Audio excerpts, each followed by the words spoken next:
الحمد لله رب العالمين. الحمد لله الذي يهدي بهديه الصالحات. الحمد لله الذي نحمده ونستعينه ونستغفره ونستهديه ونتوب اليه ونعوذ بالله من شرور انفسنا وسيئات اعمالنا. من يهده الله فلا مضل له ومن يضلل فلا هادي له. اشهد ان لا اله الا الله وحده لا شريك له واشهد ان محمدا عبده ورسوله لا نبي بعده. اللهم صل وسلم وبارك على خير الخلق نبينا محمد المصطفى صلى الله عليه وسلم وعلى اله وصحبه اجمعين. اما بعد، سبحانك لا علم لنا الا ما علمتنا انك انت العليم الحكيم. رب اشرح لي صدري ويسر لي امري واحلل عقدة من لساني يفقهوا قولي. Rahimahullah wa azakumullah.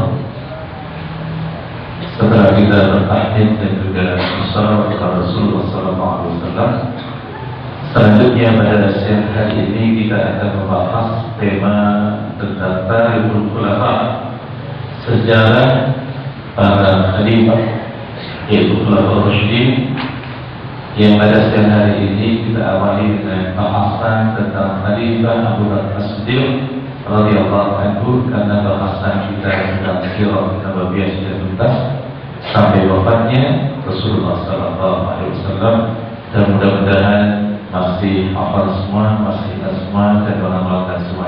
Amin insyaallah.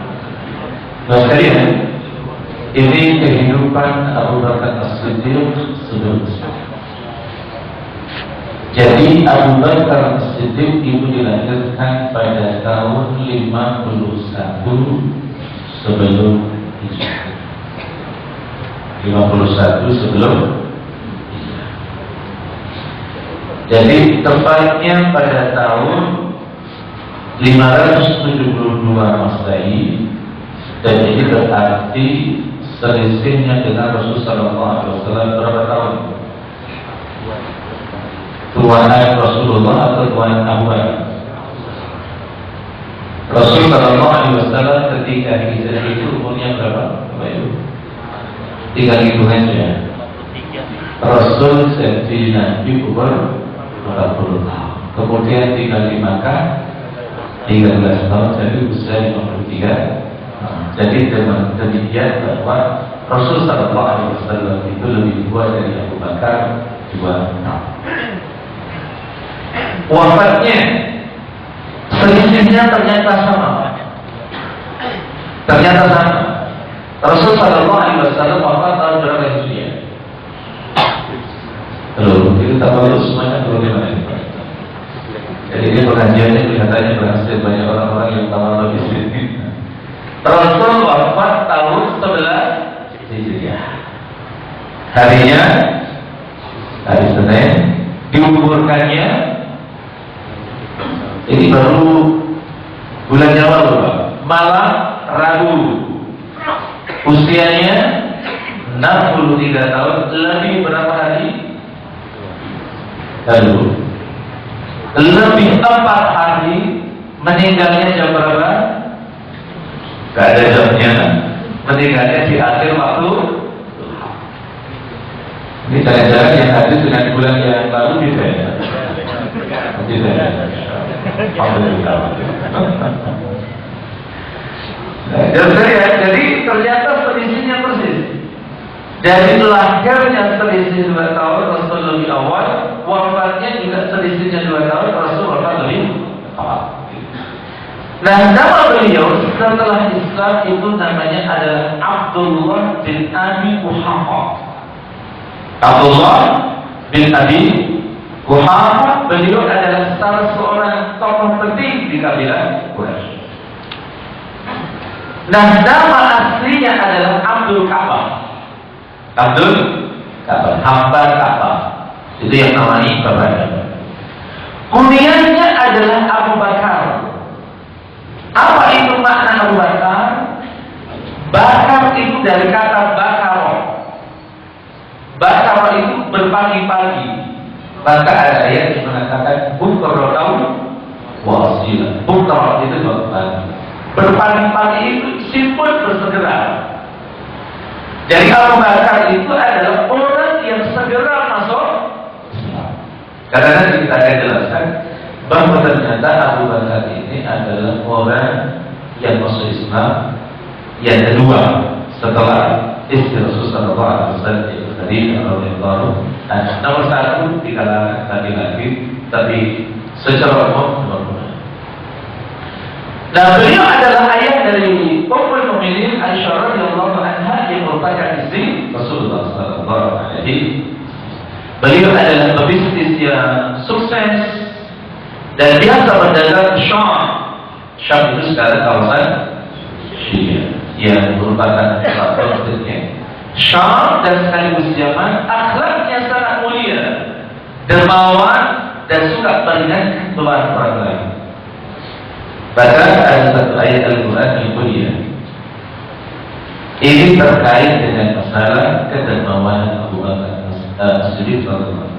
Allah Ta'ala berfirman di dalam Al-Quran yang mulia surat Al-Lail, surat yang ke-92, ayat yang ke-17 sampai ayat yang ke-18. Allah Ta'ala berfirman, A'udzu billahi minasyaitonir rajim. Wa sayujannabuha al-aqqa alladhi yu'ti malahu yazakka. Dan kelak akan dijauhkan orang yang paling takwa dari neraka itu, yang menafkahkan hartanya di jalan Allah untuk membersihkannya. Siapa yang dimaksud dengan alladhi yu'ti malahu? Orang yang memberikan hartanya, orang yang menafkahkan hartanya itu. Ternyata Imam Ibnu Jauzi berkata, para ulama sepakat bahwa awal ayat-ayat tersebut mengenai Abu Bakar.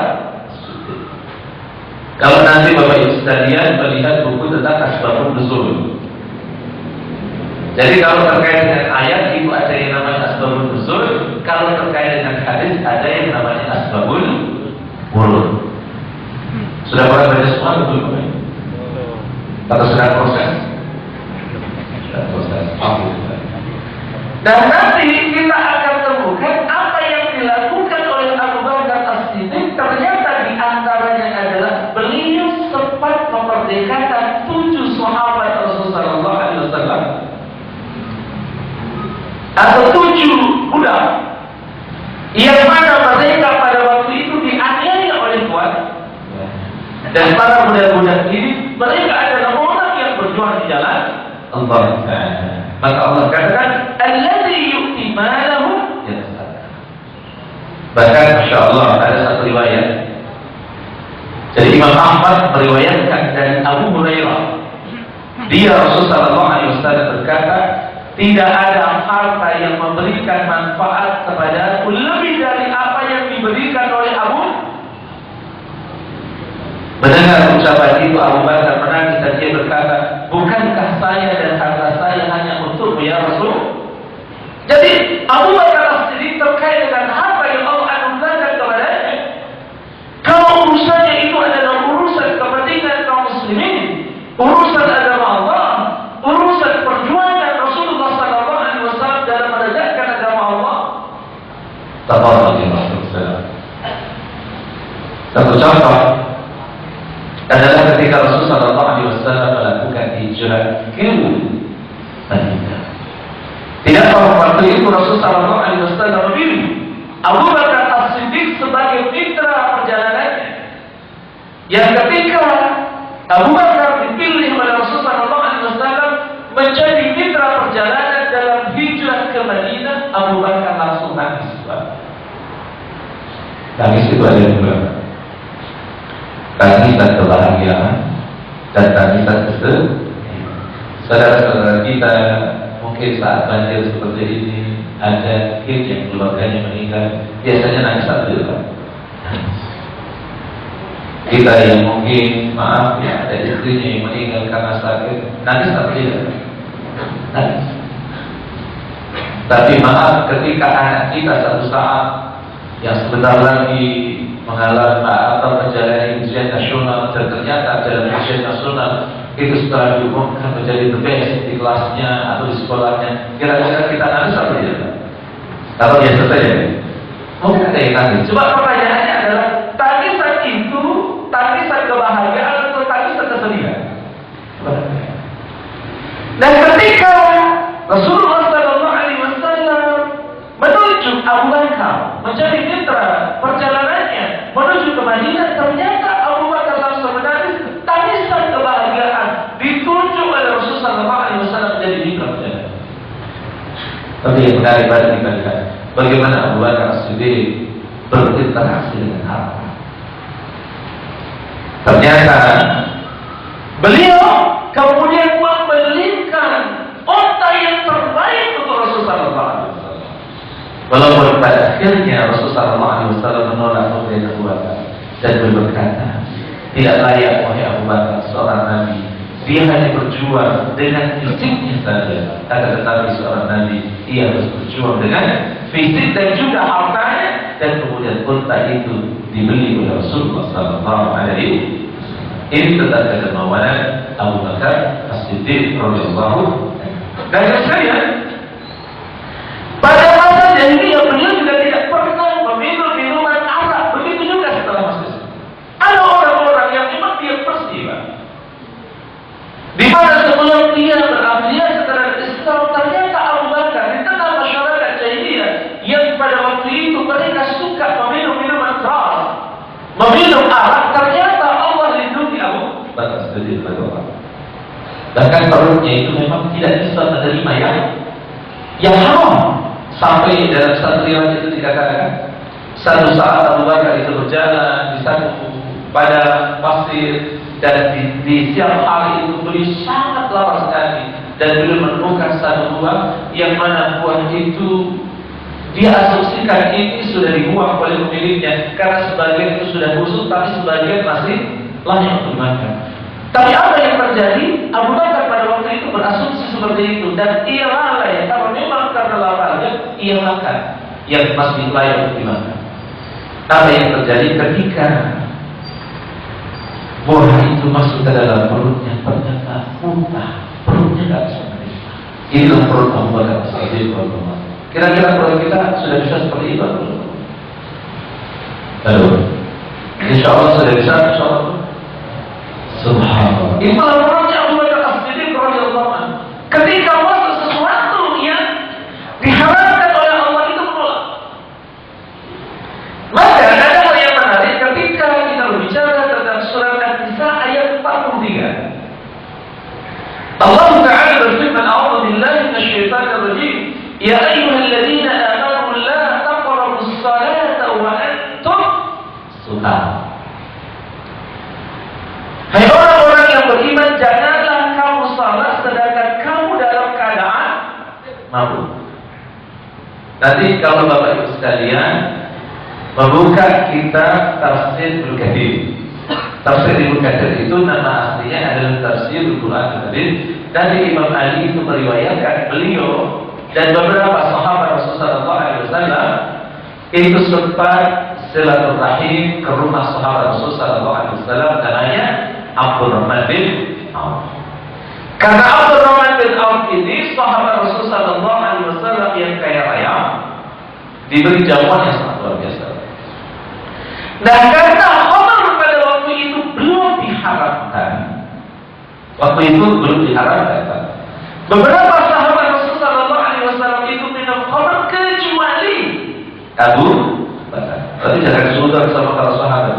Jadi kalau itu sahabat dulu pemabuk, bukan seperti itu. Karena apa? Bahwa memang pada waktu itu belum diharamkan. Karena pengharaman khamar itu kan dia bertahap. Sebagaimana riba itu bertahap, maka khamar itu dia bertahap. Ini yang dilarang pada waktu itu adalah saat kalian mau melakukan salat jangan minum khamar. Karena apa? Kasus yang terjadi pada waktu itu. Kenapa Allah Subhanahu wa taala menurunkan ayat ini? Karena waktu itu ketika masuk salat, ini sahabat Rasulullah SAW di antara mereka ada yang imami, Pak. Saat mengimami itu yang dibaca surat Al-Kafirun, Pak. Bisa bayangkan? Surat Al-Kafirun dibaca saat dalam keadaan kafir. Kan kebolak kembali. Mungkin aja maaf, saat-saat normal saja tapi agak mungkin punya masalah banyak, itu baca surat Al-Kafirun saja mungkin susah itu memproses. Wala antum amiluna ma aqul wala ana amilu ma amaltum wala antum amiluna ma wala ana amilu ma amaltum. Bolak-balik itu nomor apalagi dalam keadaan aku. Dan jadi subhanallah luar biasa Allah tasdid berkata dilindungi oleh Allah. Nah itu sekalian yang menarik juga subhanallah yang Allah tasdid. Beliau tidak pernah menyembah berhala pada masa jahiliyah dan beliau sahabat Rasul sejak masa jahiliyah dan lebih dekat lagi pada masa. Jadi memang sangat dekatkan. Nanti kita akan lihat bagaimana beliau itu masa Islam. Karena memang di antaranya adalah faktor kedekatan beliau dengan Rasulullah SAW. Tapi tidak pernah menyembah berhala saat di mana masyarakat Arab pada waktu itu adalah mereka pengikut para paganisme yang sangat fanatik menyembah berhala. Tapi subhanallah Abu Bakar tidak pernah menyembah berhala. Beliau termasuk sahabat Rasul yang paling awal masuk Islam. Beliau dihidayah menjadi khalifah pasca wafatnya Rasulullah SAW setelah terjadi dialog yang sangat panjang ya di satu tempat yaitu di kebun milik Bani Sa'idah. Kebun Bani Sa'idah. Nah, sekali Allah, ini ayatnya tadi sudah. Nah, mari kita lihat kehidupan Rasulullah atau kehidupan Rasulullah. Bagaimana dua kali sebelum kita nanti mengetahui atau melihat yang lain. Pernikahan Abu Bakar Siddiq radhiyallahu anhu. Jadi ini pernikahan Abu Bakar Siddiq, beliau menikah di usia yang relatif sangat muda, tidak ada penjelasan berapa itu usia definitifnya karena memang biasanya, gitu kan, kalau tidak seorang Nabi Allah itu para perawi itu tidak terlalu jeli dalam hal seperti itu. Di usia muda dengan Qutailah binti Abdul Uzza yang melahirkan yang pertama adalah Abdullah dan yang kedua adalah Asma. Jadi Abdullah ibnu Abi Bakar dan Asma bintu Abi Bakar ini adalah saudara seayah dan sepupu. Setelah itu beliau menikah lagi yang kedua, yaitu dengan seorang wanita yang mulia namanya Ummu Ruman bin Amir bin Uwaidin. Saya tidak maaf kalau memang namanya orang Arab ya seperti itu. Namanya orang Arab yang Ummu Ruman, gitu kan. Jadi namanya orang Arab ada yang namanya Dina, Nia, ada. Jadi Ummu Ruman bin Amir bin Uwaidin yang melahirkan Abdurrahman dan Aisyah. Jadi inilah kalau Bapak sekalian melihat satu riwayat. Kenapa Aisyah radhiyallahu anha pernah melakukan ziarah kuburan Abdurrahman? Kata ia saudara kami. Dan hadis tentang ziarah Aisyah ke kuburan Abdurrahman ini oleh para ulama dijadikan sebagai dasar atas perbolehan seorang wanita melakukan ziarah kubur tapi dengan syarat mahal hitam. Dengan etika yang tinggi, jadi harus dibedakan antara ini ziarah kubur dan kemudian menghadiri resepsi. Jangan sampai kemudian maaf yang terjadi ziarah kubur kayak menghadiri resepsi. Yang terjadi kira-kira kalau seperti itu, yang ziarah kubur yang lain apa ya? Terganggu atau tidak? Dan di Madinah, ini ketika berada di Madinah itu beliau menikah dengan Habibah binti Khadijah. Dan juga dengan Asma binti Umais dan melahirkan Muhammad bin Ali. Jadi ini adalah wanita-wanita yang dinikahi oleh Abu Bakar Siddiq radhiyallahu anhu. Ada wanita yang sebenarnya hendak dinikahi oleh Abu Bakar tapi wanita itu menolak, yaitu Ummu Salamah. Yang misalnya diabadikan oleh Imam Nawawi dalam kitab Riyadhus Shalihin, Pak. Tapi soal kemudian seseorang itu menikah atau meminang seorang wanita pada masa sahabat, itu soal ditolak itu biasa, Pak. Karena apa? Bahwa tipikal daripada Khalifah Abu Bakar As-Siddiq itu beliau tidak ingin ada seorang sahabat atau sahabiah yang hidupnya susah, Pak. Sifat filantropinya, kedermawanan itu sangat luar biasa dan termasuk suka membantu orang lain. Termasuk terkait Beliau sempat menjadi donatur beberapa sahabat-sahabat Rasulullah SAW yang sempat diproteksi karena mereka justru ikut-ikutan menyebarkan fitnah ketika putrinya yaitu Aisyah radhiyallahu anha sempat diisukan melakukan selingkuh dengan saudara. Tapi itu semuanya terungkap bahwa ternyata memang Abu Bakar adalah donatur tetap beberapa sahabat Rasulullah SAW. Dan makanya termasuk juga ketika ada seorang sahabat kok kemudian dia mendapatkan syahid, maka Abu Bakar juga terketuk hatinya untuk berupaya memberikan santunan kepada keluarganya. Nah, saat di antaranya adalah Usama.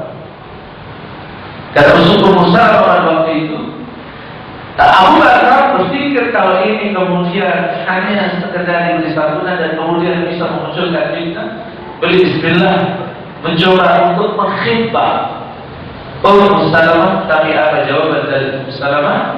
Pada waktu itu beliau mengatakan, maaf Abu Bakar, aku belum bisa melupakan sunnah. Dan ternyata ada sahabat lain yang juga ingin menolong Ummu Salamah. Siapa itu setelah Abu Bakar? Umar bin Khattab. Umar diterima atau ditolak? Ditolak juga. Tapi itulah sahabat, beda dengan anak-anak muda sekarang.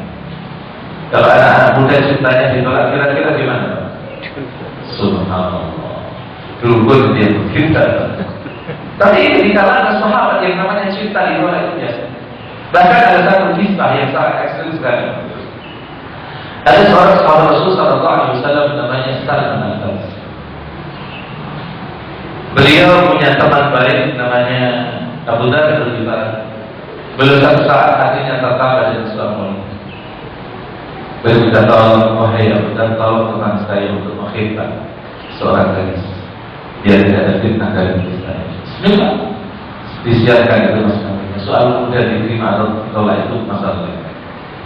Mereka berdua dia menemui ayah dan ibu dari sang gadis yang tidak Islam.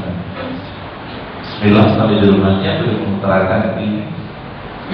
Ya, beliau katakan, izinkan aku untuk menikahi anak gadis kau. Kedua orang tuanya mengatakan, baik, aku akan sampaikan keinginan engkau besok kepada anak gadis. Ternyata anak gadis ini sempat melihat sama. Dan apa komentar daripada anak gadis ketika ayah menginformasikan keinginan sama? Anak gadis itu berkata, Nabi Umi, kalau sama-sama saya suka. Tapi kalau sama yang mengantar salam saya mau, Masya Allah. Ini kalau kira-kira kalau bapak-bapak yang ngantar gimana? Subhanallah. Dan kemudian disampaikan kepada Salman, putriku dia ada di Mekah. Tapi dalam masalah tidak ada masalah. Tapi saya harus berkata, justru dia suka pada yang mengantarkan kamu. Ya bukan kakak juga Pak. Jadi saya kata apalagi kalau bapak malah alhamdulillah gimana ya? Subhanallah. Udah dia akhirnya dia tertuju. Kemudian anak gadis itu kasih dia kasih. Dan kalau bapak begitu kan gimana Pak? Insya Allah, alhamdulillah atau insya Allah astagfirullah. Tidak. Dan kalau kamu memang tak siap mahalnya, tapi istri sudah membawa mahal. Tolong ini ambil mahal yang sudah aku siapkan. Jadikan dia sebagai mahal untuk usul. Nah, itu sekalian Allah. Jadi ini tentang permintaan Abu Bakar Siddiq radhiyallahu anhu. Jadi kita berapa kali? Lalu 4. Nah, mari kita lihat akhlak Abu Bakar Siddiq radhiyallahu anhu. Beliau terkenal dengan kebaikan dan keberaniannya. Kokoh pendiriannya, selalu memiliki iri-iri cemerlang dalam suasana genting. Toleran, penyabar, memiliki azimah atau tekad yang kuat, faqih. Paling mengerti tentang garis keturunan orang Arab. Jadi kita ini kan rata-rata terkait dengan keturunan itu kan tidak terlalu care. Jadi kalau saya tanya kepada semua yang hadir, yang di bawah, yang di atas, ini kira-kira menyebutkan nama ke atas dari kita itu kira-kira sampai berapa hitungan? Kayak kita insya Allah masih lagi, kakek insya Allah masih lagi, ya. Di atas kakek apa namanya? Hah? Buyut, buyut masih ingat? Masih tahu? Di atas buyut, cangga, cangga masih ingat? Masih tahu namanya? Atau sudah coba itu? Di atas cangga, siapa? Waren, waren itu kelihatan orang Jawa ya. Tapi subhanallah orang-orang Arab itu ternyata mereka mengetahui kalau Rasulullah SAW yang disepakati itu kan beliau ke atas itu sampai 19 kali keturunan. Sampai Adnan itu semua ulama-ulama sejarah itu sepakat sampai Adnan itu tidak ada yang diperselisihkan. Itu Rasulullah. 19. Kita mentoknya berapa? 2 saja dari bapaknya sama kakeknya saja. Buyut sudah nggak tahu. Ini kita. Tapi orang-orang Masya Allah itu Abu Bakar termasuk orang yang sangat mereka masalah dari berarti termasuk orang yang bertawakal kepada Allah yang di atas janji Allah bersifat wara dan jauh dari syubhat. Zuhud terhadap dunia dan ramah. Zuhud. Saya ingin bicara sedikit tentang zuhud dan Abu Bakar karena ini sangat penting. Beliau itu orang yang diberi kelimpahan harta oleh Allah, tapi hatinya tidak pernah terbawa dengan dunia. Tidak pernah terpintangkan. Cukuplah harta itu dalam keadaan cukup berada di tangannya saya, tidak harus menghujam pada hatinya. Makanya selalu kontribusi Abu Bakar As-Siddiq terkait dengan perjuangan kaum sendiri sangat luar biasa. Puncaknya yang pernah saya dulu sampaikan adalah dalam perang Tabuk. Masih ingat? Berapa harta yang diinfakkan oleh Abu Bakar dalam perang Tabuk saat kaum muslimin pada waktu itu benar-benar menguntungkan alat transportasi yang bisa mengangkut sahabat Rasulullah SAW dari Madinah sampai ke Tabuk yang jauhnya 778 mil, sekitar 1000 km. Waktu itu Utsman mengatakan, ya Rasulullah, saya 300 km. Abu Bakar mengatakan, saya separuh harta. Umar mengatakan, saya separuh harta saya. Dan Abu Bakar mengatakan, saya seluruh harta. Subhanallah. Itulah Abu Bakar As-Siddiq. Tidak terpindah dengan. Nah, dulu sekali Allah. Ini maksudnya masuk Islam Abu Bakar As-Siddiq. Nambah dikit Pak, belum sudah satu. Abu Bakar adalah laki yang pertama kali masuk Islam dari kalangan wanita Khadijah, dari kalangan anak-anak yaitu Ali bin Abi Thalib, dari kalangan hamba saya yaitu Zaid bin. Ini perkataan Rasulullah SAW tentang Islam. Ma kallamtu fil Islam ahadan illa ana alayya wa raja'ani fil kalam illa ibnu Abi Quhafah fa inni lam ukallimu fi syai' illa qabilahu wastaqama alaihi. Tidaklah seorang pun yang saya ajak bicara mengenai Islam kecuali dia akan selalu enggan dan mengingkari saya, kecuali ibnu Abi Quhafah, di mana setiap kali saya mengatakan sesuatu tentang Islam dia selalu menerimanya dan konsisten dengan apa yang saya. Subhanallah. Jadi Abu Bakar itu masuk Islam karena pendekatan personal yang dilakukan oleh Rasulullah SAW. Karena apa? Abu Bakar As-Siddiq radhiyallahu anhu tahu tentang kejujuran, tentang amanah yang dimiliki oleh Rasulullah SAW. Dan ini memberikan satu isyarat pada kita betapa kita mencari sosok seorang Muslim yang mempesona. Pesona itu kita tampilkan dalam bentuk integritas diri kita, dalam bentuk kejujuran kita, dalam amanah kita, itu sangat penting. Itulah yang menjadikan diri kita mempesona, yang kemudian akan menjadi daya pikat bagi orang lain. Dan ternyata itu berhasil dilakukan oleh Rasulullah SAW, sehingga Abu Bakar menerima setiap yang dikatakan oleh Rasulullah SAW. Dengan keislaman beliau ini yang menarik, beberapa pemuda bangsawan Quraisy masuk Islam, tokoh-tokoh besar juga mengikuti langkah beliau seperti Abdurrahman Ini adalah anak-anak muda yang insya Allah luar biasa. Rijal, tokoh Sa'ad bin Abi Waqqas yang nanti pada masa Umar bin Khattab beliau menjadi gubernur di Kufah. Kemudian Zubair bin Awwam, bin Ubaidah. Ini semuanya adalah anak-anak muda yang cerdas, yang intelek, rekrutan daripada Abu Bakar As-Siddiq radhiyallahu anhu. Rasulullah sallallahu alaihi wasallam memberikan kepada beliau yaitu As-Siddiq yang pernah orang yang membenarkan. Diberikannya pasca kejadian peristiwa Isra dan Mi'raj Rasulullah sallallahu alaihi wasallam. Karena waktu itu Rasulullah sallallahu alaihi wasallam menginformasikan Isra dan Mi'raj beliau yang hanya satu malam, kata Rasulullah sallallahu alaihi wasallam, beliau melakukan perjalanan dari Masjidil Haram ke Masjidil Aqsa langsung naik ke Sidratil Muntaha hanya dalam satu malam, yang itu dalam logika masyarakat Arab pada waktu itu sesuatu yang impossible. Peradaban manusia belum maju, Rasul berkata telah melakukan perjalanan dari Makkah ke Palestina langsung ke Sidratil Muntaha. Itu adalah satu hal yang impossible. Sehingga itulah yang kemudian dijadikan oleh orang-orang kafir Quraisy yang pada waktu itu ingin memgoyahkan keyakinan Abu Bakar. Dan mengatakan, wahai Abu Bakar, bagaimana pendapat tentang apa yang dikatakan oleh Muhammad bahwa beliau telah melakukan perjalanan dalam satu malam saja dari Makkah menuju ke Palestina lalu ke Sidratil Muntaha. Apa jawaban Abu Bakar? Lalu kana alladhi qala hadha Muhammad rasulatu. Jikalau ini yang mengatakan adalah Muhammad, sungguh Abu Bakar benar. Sejak itulah yang kemudian Rasulullah sallallahu alaihi wasallam memberikan gelar Abu Bakar dengan gelar As-Siddiq.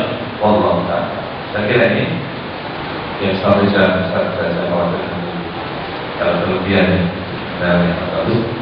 Ini mudah-mudahan bermanfaat bagi kita. Kita akan saja dengan doa tulis. Subhanallah, alhamdulillah, syukur la ilaha illa anta, astaghfiruka wa atubu ilaik. Assalamualaikum warahmatullahi wabarakatuh.